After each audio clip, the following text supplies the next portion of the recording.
തിരുവനന്തപുരം ജില്ലയിൽ ശക്തമായ ത്രികോണ പോരാട്ടം നടന്ന മണ്ഡലങ്ങളിലെ വോട്ടിംഗ് ശതമാനത്തിലുണ്ടായ വർധനവ് ആരെ തുണയ്ക്കുമെന്ന ആകാംക്ഷയിലാണ് മുന്നണികൾ. ബിജെപി ആദ്യമായി അക്കൌണ്ട് തുറന്ന നേമത്ത് ഇത്തവണ 80% മുകളിലാണ് പോളിംഗ്.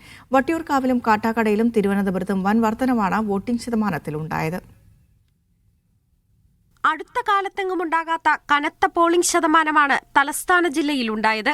കടുത്ത ത്രികോണ പോരാട്ടം നടന്ന നേമം, വട്ടിയൂർക്കാവ്, കഴക്കൂട്ടം, കാട്ടാക്കട മണ്ഡലങ്ങളിലെല്ലാം നിലവിലെ കണക്ക് പ്രകാരം പോളിംഗ് കുതിച്ചുയർന്നു. ഇത് ആരെ തുണയ്ക്കുമെന്ന ആശങ്കയിലാണ് മുന്നണികൾ. UDF പ്രതീക്ഷിക്കുന്ന കോവളം, അരുവിക്കര, നെയ്യാറ്റിങ്കര മണ്ഡലങ്ങളിലുണ്ടായ പോളിംഗ് ശതമാനത്തിലെ വർധനയും നിർണായകമാണ്. ഇത് ഭരണാനുകൂല വികാരമെന്ന് LDFും വിരുദ്ധ വികാരമെന്ന് UDFും അവകാശപ്പെടുന്നു. കഴിഞ്ഞ തവണ 14 നിയമസഭാ മണ്ഡലങ്ങളിൽ കോവളത്ത് മാത്രമായിരുന്നു UDF സാന്നിധ്യം.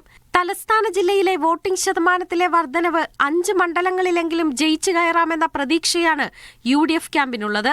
സംസ്ഥാന അധ്യക്ഷൻ രാജീവ് ചന്ദ്രശേഖർ മത്സരിച്ച നേമം ഉൾപ്പെടെ 4 മണ്ഡലങ്ങളിലാണ് BJPയുടെ പ്രതീക്ഷ. വട്ടിയൂർക്കാവ്, കഴക്കൂട്ടം, കാട്ടാക്കട എന്നിവിടങ്ങളിലെ വോട്ടിംഗ് ശതമാനത്തിലെ വർധനവ് BJPയുടെ പ്രതീക്ഷ കൂട്ടുന്നു. 2016 വോട്ടിംഗ് ശതമാനം ഉയർന്നപ്പോൾ 14-ൽ 13 മണ്ഡലങ്ങളാണ് LDFിനൊപ്പം നിന്നത്. ഇത്തവണത്തെ ശതമാനത്തിലെ വർധന സ്വന്തം കോട്ടകളിൽ വിള്ളലുണ്ടാക്കില്ലെന്ന ആത്മവിശ്വാസത്തിലാണ് LDF. ഭരണം നിലനിർത്താൻ LDFിനും ഭരണം പിടിക്കാൻ UDFിനും അക്കൌണ്ട് നിലനിർത്താൻ BJPക്കും നിർണായകമാണ് തിരുവനന്തപുരം ജില്ലയുടെ ജനവിധി. അപ്പോഴും ആശങ്കയും ആകാംക്ഷയും ഒരുപോലെയുണ്ട് 3 മുന്നണികൾക്കും. മീഡിയ 1 തിരുവനന്തപുരം.